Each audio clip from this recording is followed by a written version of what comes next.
We need to get MTV's Dan Cortez on this show. Absolutely. Like, that has to happen. Has anybody interviewed him after that? I don't know.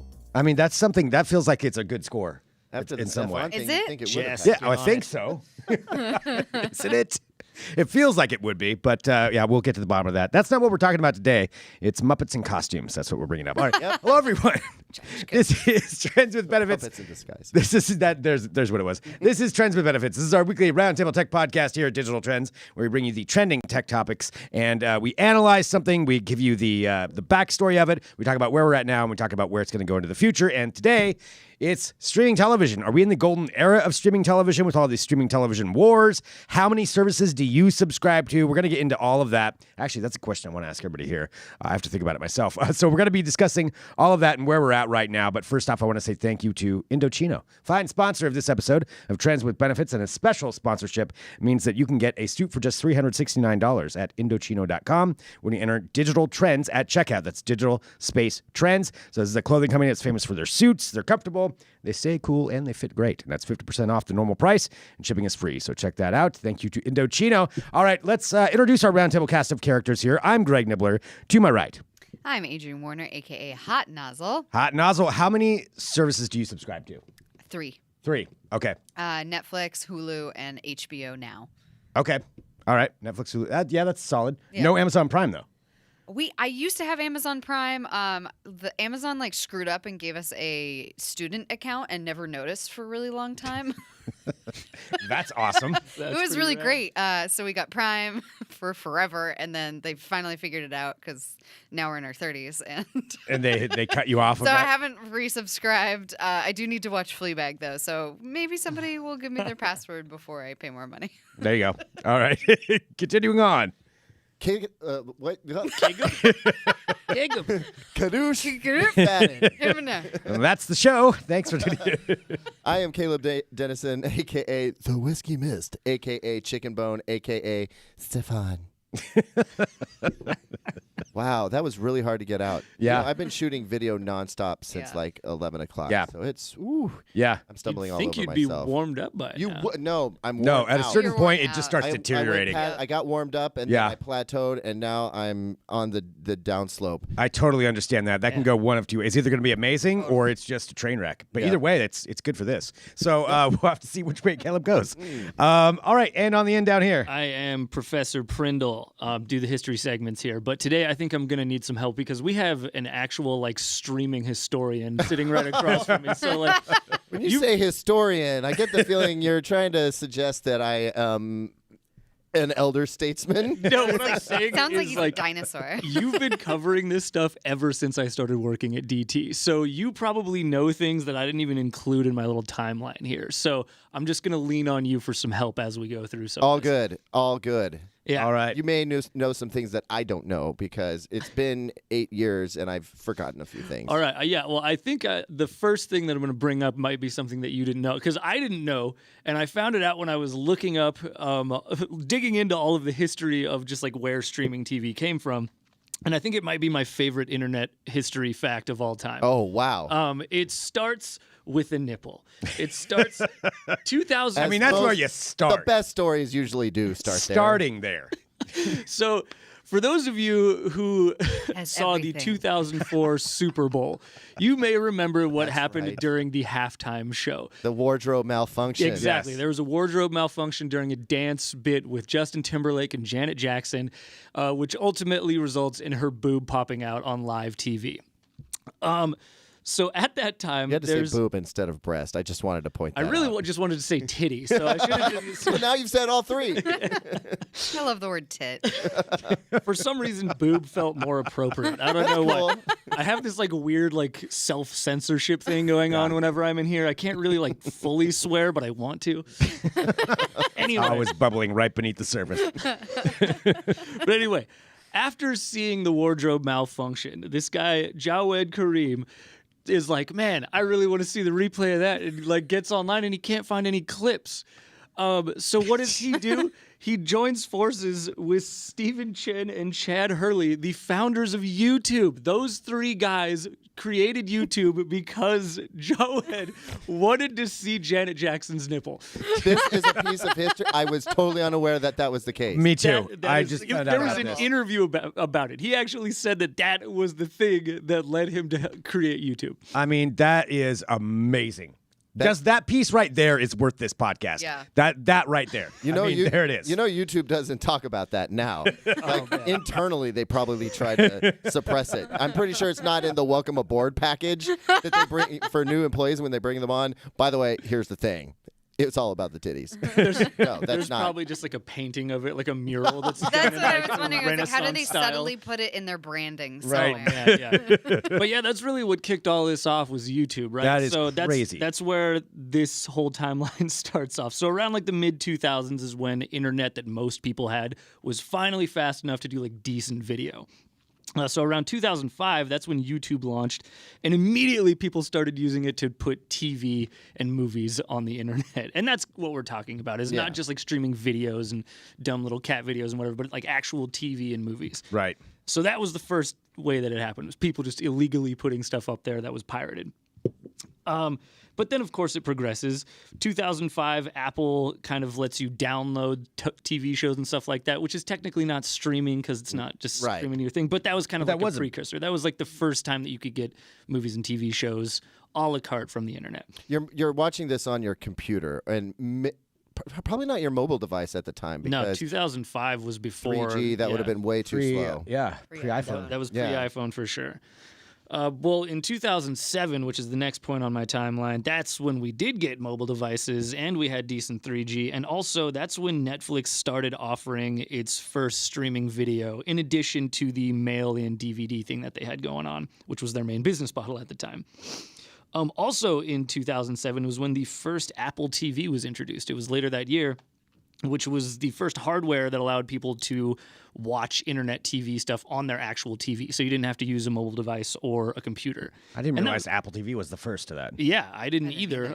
Apparently they were, which I guess that was back when Apple was still innovative. 2007, they're like, we're going to make, internet TV a thing. We're going to put computers in your pockets. They were on top of it back then. Yeah. iPod was everywhere. Oh, Yeah. totally. All right. Well, then shortly after that, 2008, Hulu launched, actually. So that was like, in addition to movies, we get like traditional TV shows. It was jointly owned by, I think it was like NBC Universal, which was like a bunch of different companies coming together and be like, we need to counteract Apple. But at that same year, we also get Roku, which is kind of the answer to the Apple TV. And it was just like a small, scrappy little startup back then. It totally was. And it's funny you bring that up because for whatever reason, trending on Google Shopping was one of the first ever Roku streaming boxes. Like, actually, Matt Smith came to us. He's like, hey, I don't know if you know this, but this thing is trending. It might be worth looking into. I was like, that does not look like a recognizable model number to me. So I went ahead and checked it out. And it's like their original streaming box, which is like as big as a PlayStation 3. And with this way. really terrible remote, doesn't look anything like Roku's do today at all. And I was like, wow, that's a real blast from the past. We have come a pretty long way, especially like in the last decade. Yeah. Now they're just like a stick of gum that you stick into Yeah. your HDMI Exactly. port. It's Yeah. crazy. Yeah, man. Well, that was where they got started, 2008. So then, between 2008, 2010, whatever, that's when like smart TVs kind of started coming up and you started seeing a lot more TVs that had like app functionality. So you didn't necessarily have to get one of those set-top streaming boxes. And that's when a lot of this like boom kind of happened, I feel like. Netflix continued to grow from that point in 2007 when they, started offering streaming video. In the years following that, they started adding all kinds of different movies and TV shows. I think they were like doubling their user base year over year through all of this. It was just growing exponentially. Also around that time, Amazon starts offering video on demand. And if you remember, Amazon changed the name of their video streaming service like every year from Yeah. that point on. It was Right. ridiculous. I still forget exactly what it's called right now, that part of it. They finally landed on Amazon Prime Video, which is a good one. I hope they stick with that because we don't need another Amazon name. For a while in 2011, it was Amazon Instant Video. Yep. Oh, yeah. That was when they were starting to stand up to Netflix and everything.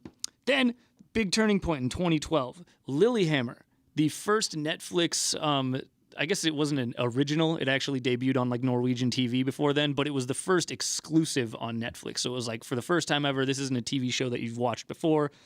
It's totally new and Wow. only available on Netflix. Lilyhammer was the first Yep. one. Yes. I did not realize that, which was a good show, by the way. Yeah, it's actually, it was great. I Yeah. enjoyed it. Shortly after that, 2013, that's when we start getting into the ones that they like commissioned themselves. They kind of realize it's pretty profitable for us to make our own in-house video versus licensing stuff from other networks or whatever and then putting it on our platform. So 2013, we get House of Cards and Orange is the New Black, which was like this boom, like this huge aha moment. Like, I holy cannot crap. believe it's been 6 years Yeah. since the first House of Cards and Orange is the New Black. That's crazy. Yeah, man. It's Time warp. right? Well, yeah, then it's kind of off to the races. My list just tapers off at this point Yeah, because, because you know, Yeah. Well, I think we all remember, like most people remember the anchor back to like House of Cards and Orange is the New Black, where to Drew's point, this was like the first content that you could only see on Yeah. Netflix. Right. And it started looking a lot like what HBO had been doing for a while. You know, because HBO, I don't remember when it debuted, but I remember Oz coming out on HBO. It was a long time. Yeah. It was a while ago. And then you had The Sopranos and Wire. and The Wire, Wire. Sex And and that the was, City. I think people got really excited about that kind of content. It ranged well outside of your NBC or ABC or CBS doing their mini series, which were universally terrible. Right. and we were finally getting really quality content with like no ads at all. Right. No and, ads and no FCC restrictions. and you were just I mean- like clamoring for the next episode. Yeah. And Showtime was kind of doing that. They were right in there Yeah. at the same time, and Stars, I believe, were all kind of doing that at around the same time. Yeah, and I think that is when the streaming TV area started influencing the more conventional over the air Yeah. TV. So like AMC's like, okay, we better do like The Walking Dead, you know, and a number Breaking of those, Bad. Yeah. Breaking Bad, and all of those things, and and so it changed the regular TV landscape, and now it's starting to eclipse it, which we'll get to in a second. But Right. But well, I mean, it's that content side of things that really was the huge driver. You know, of House of Cards. I remember I subscribed to Netflix because of House of Cards because I heard enough people talking about it. I'm like, all right, this sounds really interesting. Fine, I'll do it. And before that, I hadn't actually subscribed to it. I was using other people's accounts sometimes, but I actually paid for it myself because of that, because of all that stuff that was driving there. And looking at it back then too, the other thing that was huge is talking about how we all hated cable. Everybody Yeah. hated cable. You had to pay a gigantic this fee. was 2016 around, or like 2014 or so. I'd say that Yeah. was when like cord cutting was super in, right? Yeah. Like, Like super in, and like people were extremely tired of all of the live television or the like reality programming. I think everybody was getting super exhausted of that at that same time. So Yeah. the need and the request for really quality high end content was like, you know, fiercer than ever at that time. And then also, like, if you just bailed from like cable or whatever, you could go to these streaming platforms. And they didn't really have ads. Like Yeah. Hulu had a few, right? Like, it yeah, was, Hulu did for a while. but it wasn't that bad. They were way less. It was just like maybe one or two. And then Netflix Right. didn't have any. And it was like, why? I could just pay like, what was it, like $8 a month? Yeah. Yeah, and with Netflix, it was all on demand. I mean, they brought the binge, and that kind of changed the way people watch TV. The you bin, know? that's a great The term. bin. Yeah, or Yeah. a great point. The bin. Yeah, binging. and so now even now we have some people leaning into the whole bingeable content thing, and then other streaming services refuse to buy in, and they release stuff episodically. Like Apple TV Plus is releasing many of its TV series episodically. Disney and Plus is Disney with The Plus is Mandalorian. doing the same thing with The Mandalorian. You don't get it all at once. So the only way you can binge that stuff is if you're willing to like stay away from the water cooler, ignore the internet, no spoilers, and wait for it all to come out, and then go and watch those back episodes and catch up to everybody else, which sounds like a terrible idea. you Yeah. know? So they kind of force you into it. If they're going to release it episodically, you're probably going to follow it episodically. Yeah. But And I feel and like you're that going to was pay something for that more months of programming. exactly. But they also have to have something really good for you to stick around Yes, that long that's because true. people are really fickle. Because how many of us have canceled subscriptions if Oh, you're totally. Or tired of the paused, service? I yeah. mean, HBO, I've gone back and forth several times. Be like, I don't like any of these Same. shows. Cancel. Well, now I like this one. resubscribe. Bring it back. Yeah, and so if they don't have something that's going to hook you week to week, then maybe they're better off just having a whole bunch of bingeable content, just constantly putting new stuff out, which seems to be the Netflix model. Yeah. Of just spending billions of dollars on content, and whatever it is, some of it's good, some of it sticks, some of it's so bad too. but that's why when you go onto your Netflix account, you always see something different going through there. Well, let's talk about that. Like as far as the content itself, like with all of these different services and all these different platforms, and I know this is something that Caleb's certainly knows a lot about, but are we in the golden era of content when it comes to streaming television? Like, what's your opinion on that? Oh yeah, absolutely. You think so? If you call the golden era being inundated with more great stuff than you could possibly watch, Yeah. then totally. There's lots of amazing content out there. Now, it's unfortunately spread out in a bunch of different places, and it's costing us more to get at it. Which actually, can we go in reverse really quick for a second? Because we started talking about the whole cord cutting movement. Let's go back to the cord We forgot cutting. about what that was supposed to be about. That was supposed to be a la carte TV. Right. I don't care about the Hallmark Channel. You know what I mean? Yeah. I don't. Right. That's a good point. I'm not watching Little House on the Prairie right now. I don't need that channel. And there's a whole litany of other channels that Yeah, I we don't. don't need like the History Channel. Yeah, or maybe. Wait a minute, but I like the history. Oh, That's sorry. fine. Maybe I it's a bad liked it. example. I'm going to stop listing out channels because if I suggest HGTV is for bozos, then everybody's going to get pissed. Yeah. Like, House Hunters. But this is the whole point. Everybody has their channel they like, and they Right. don't care about and the other ones. all people wanted to do was get what they wanted and pay for that and not Yeah. pay for a bunch of other crap that they wanted. Oh, and yeah. the big thing was ESPN was like the most expensive channel for cable operators to carry. And so basically it took all these other little, chintzy channels to just kind of fill in the gaps, because they were spending so much for HBO. They started inflating their channel packages and charging a lot of money for them. So, the thing was, I'm paying for stuff that I'm not watching, and this is not a good value, and I just want to watch what I want to watch. And when Netflix and Hulu, Amazon Instant Prime Video Time came out, Plus that seemed like the promise. Was that we were finally going to and you It's what we could. wanted. You could stop using cable. Maybe get enough sports with an antenna connected to your TV if that was legit for you, and be pretty satisfied with everything that you were getting. Eventually we got Sling TV. That was and 2015. That was my next bullet point. yeah, Which was a big deal because that was really TV a la carte. I remember you were super stoked about it when they debuted at like CES, right? Yep. And it was like finally TV your way. You pick the channels you want. You only pay for the ones you care about, and that's it. And I think that was kind of the golden era of streaming, Yeah. right? You didn't have to pay a bunch of money for a bunch of stuff you didn't care about. You could zero in on exactly what you wanted, and it was cheaper than cable. Yeah, Yep, and which it was saved you. the dream. Yeah. That's what we it all saved wanted. you if you really wanted to watch like those Breaking Bad episodes and the Walking Dead episodes. You could do that. You didn't have to wait for an entire season for them to finally show up on Netflix. You could watch them right along with everybody else. And it cost less than cable. So you could get away with a couple of streaming services and Sling TV, and that was all you needed. And really, at the time, it was only costing $40 or $50. So if you took your cable subscription off of your service list and just got your internet, you were still well under what you were paying for cable, and you're probably pretty happy with the experience you were getting. Yeah. And that was the golden age of streaming. Okay. Things were great back then. They Right. really were. Limited Bang for options, your but you got buck what you was wanted. As soon really as good. as soon as sports showed up on a streaming platform like Sling TV, before ESPN Plus and all the other and the Fox Sports Network independent apps that you could pay independent subscriptions for, it was all bundled into PS View, rest in peace, and Sling TV and a handful of others.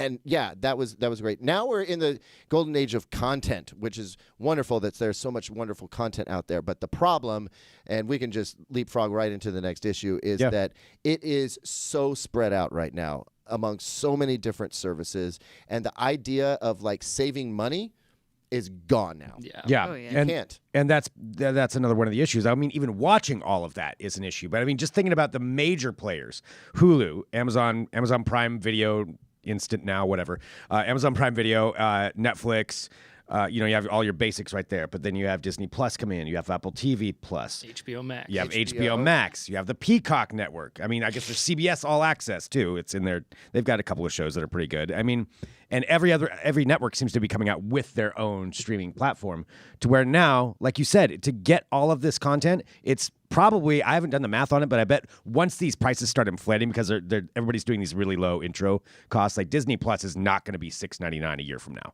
There's no way. Oh, it's still going to be that not. price. Here's another telling thing. There was a while there where I wasn't pirating a damn thing. Right? No torrents.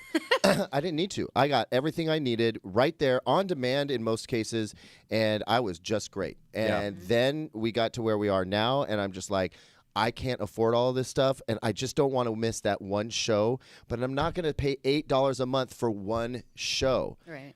So I'm not saying that I'm pirating. I'm just saying I'm not paying $8 a month for one show, but I'm still seeing the show. And I think you're not alone. This Yeah, cannot be I know used in a I'm legal court of law, is what you're saying. No, you can't prove anything. Well, that is true, though. I mean, that is actually, I mean, let's talk about that. That's a way a lot of people actually watch streaming services is, like Adrian was saying earlier, borrow somebody's password. Oh, yeah. Oh, a lot exchange of people, services. Well, even that's not working anymore. Look at what happened with Disney Plus, which is the big talk right now. Right. Just There launched. are so many ways to access Disney Plus. You can just watch it through the app. It's $7 a month or whatever. Through a number, your Roku, Amazon Fire TV, phone. smart TVs, Yeah. your iOS phone, Apple TV app, or whatever. And that's the thing. You can also, through Apple TV, you can subscribe to it through Apple TV, pay your subscription to Apple, and you get Disney Plus through your Apple TV app. Okay. Which is an interesting way of doing it. Dizzying. Yeah. But then, now I'm really going to mess with you. Then you could also bundle it with Hulu. So if you have a Hulu subscription, you can add Disney Plus to Hulu. You can add HBO to Hulu. You can add Showtime to Hulu, add Stars to Hulu. So now Hulu becomes this portal.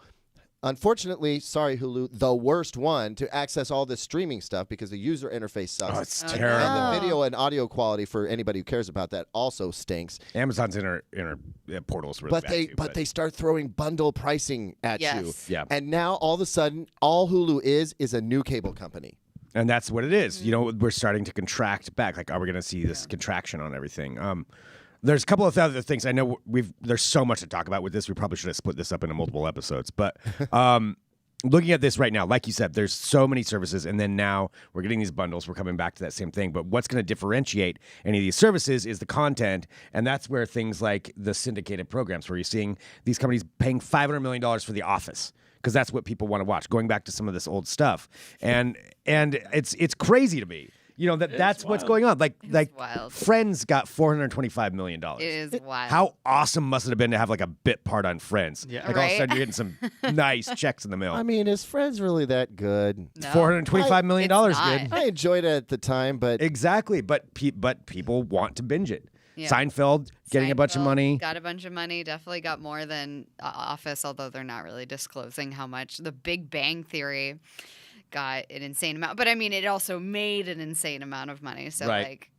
all the Chuck Lorre shows. But how is that even sustainable if you think? Because they're saying that maybe they're Big just- Bang Theory could be $1 billion. Well, they're just like passing them back and forth like hockey pucks. So like they're only paying to hold on to them for a couple of years at a time. It's not like, oh, here's this ownership in perpetuity. It's like every time they pass one ownership over to a different platform, they pay more money for it. So yeah, those creators are making out great. Is there any one old show that you would pay money to subscribe to the service for because they have it? Like Peacock has The Office, we'll say. Would you have to subscribe to that because you have to watch The Office? No. Is there any show that you would do that for? I'm trying to rack my brain, but honestly, I don't think so. Yeah.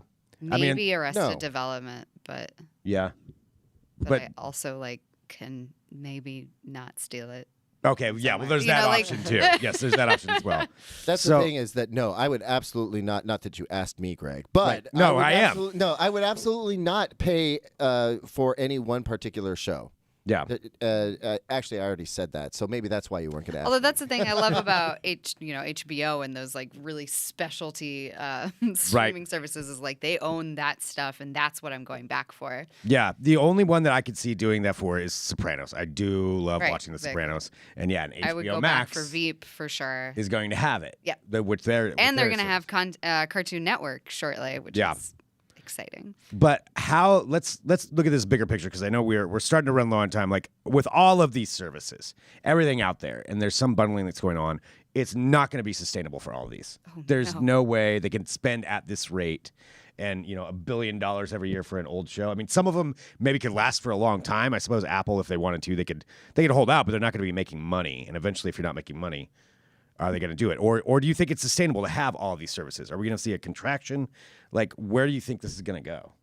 How is this all going to end up? Like 5 years from now, look at it. It's just going to be an online version of cable where we have these bundled services to It all get starts as much coming back. content as we possibly can, and you're going to buy content that you don't want. And I don't mean to be pessimistic. It's just like there's only so many gigantic media conglomerates, right? Right. Eventually they're getting into bed with each other. Disney is in Hulu, as is NBC Universal, which is also Comcast, and a couple of others. They're already in bed together with this Hulu thing. Then you have these major broadcast networks that are fracturing out, going into different directions. I think ultimately what we're going to have is like 8 streaming giants, and they're all going to want between $7 and $10 a month, and add it up, and you're paying like $80, $90, $100 to get access to this, which sounds a lot like cable. However, I will say if there's any silver lining to this dark streaming cloud, it's that you get access to way more content. And it's not linear. It's not like time-stamped. It's not like tune in at 9 to catch the latest episode of Your Mama's Anytime. Nanny. Sorry. That could very well be. That's a show. already on TLC. I guarantee. Your Mama's Nanny. Probably right. Your Mama's Nanny. Anyway. It's got everything. I just want you to be the voice Your of the mama's Mama's Nanny. Nanny. You can pick what you want to watch when you want to watch. And so it's not all doom and gloom. It has gotten better. It's way better that than it aspect used is to be. great. And we honestly, don't, you know what? We don't need to call the cable company to come out and fix it That's true. anymore. Well, and honestly, that is you the don't have to call- greatest gift of all. Yeah. Unless it's your freaking internet connection Well, that is yeah, that's botching, in still which case your terrible. cable company is probably still involved. Yeah. Well, Sorry. Xfinity's always going to be in there some way, but yeah, I mean, I think you're right. I think that prediction is right, where it's going to And the quality it's going to better. contract. There's going to be the ones that can afford it, and it just like everything, it's the Wild West kind of right now. But now everybody's getting into the game, so it's once Disney enters, it's that changes things. The picture quality is better too. Streaming picture quality is better than cable. Yeah. By like Oh, light years. yeah. And cable is just struggling to catch up with the 4K thing. And I believe you're going to hate me for saying this, but like we're moving on to 8K here pretty soon. In like 6 or 7 years, 8K is going to be normal. It seems so stupid. But the fact of the matter is these streaming services are delivering, on the whole, they're delivering better picture quality and sound quality than cable ever did. And in fact, like with Disney Plus, if you want to see certain movies in Dolby Vision and Dolby Atmos and 4K, like Disney Plus is the only place to go for it. They're not putting that out on Ultra HD Blu-ray anymore. The disc is definitely, that's the other thing nobody's talking about, is the disc is definitely going away. Because you were talking about The Sopranos earlier, right? Mm-hmm. Would you pay a subscription for a year and a half to get at The Sopranos, or would you just buy the box set and put the disc in every once in a while? That's true too. One costs you a whole lot less money, Yeah. and has really good picture and audio quality. The other one is way more convenient, and I suspect most people are going to lean towards the convenience. Yep. That's exactly what I would probably do, even though logically the other way makes sense. Yeah. I just hate owning Yeah. discs. I don't even have a DVD player anymore. Good for Actually, you. I Drew. do, but it's like in a cupboard, and you only take it out when you need it. When you have to watch that old Got it copy from of something. Goodwill. Yeah. Yeah, Right. you did. Just Well- so you could say you had it.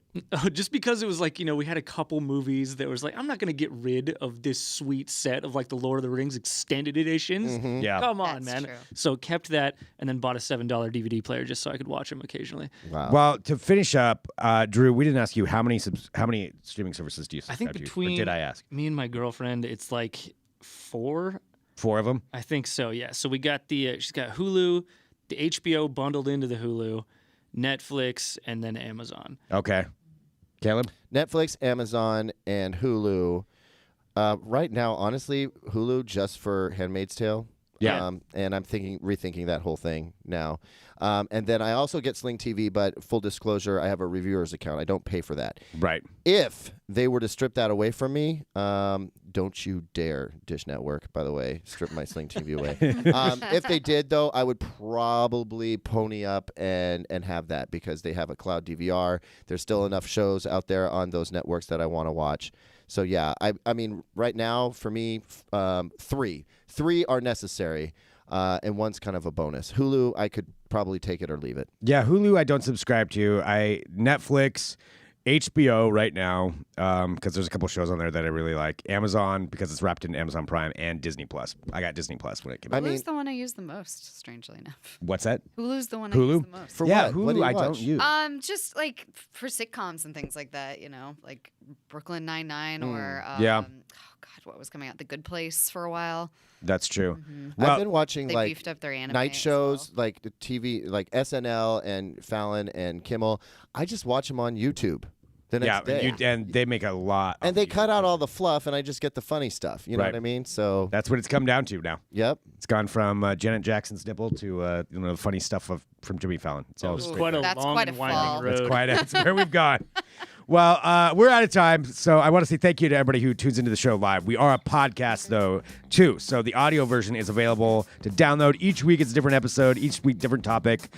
We cover all kinds of different things. Last week was TikTok. Before that, it was tech horror stories for Halloween. So you can check out all those episodes wherever you get podcasts. So that's really important, and give it a rating and share the show and all of that stuff. And I think that's it for this week. We'll be back next week with another episode.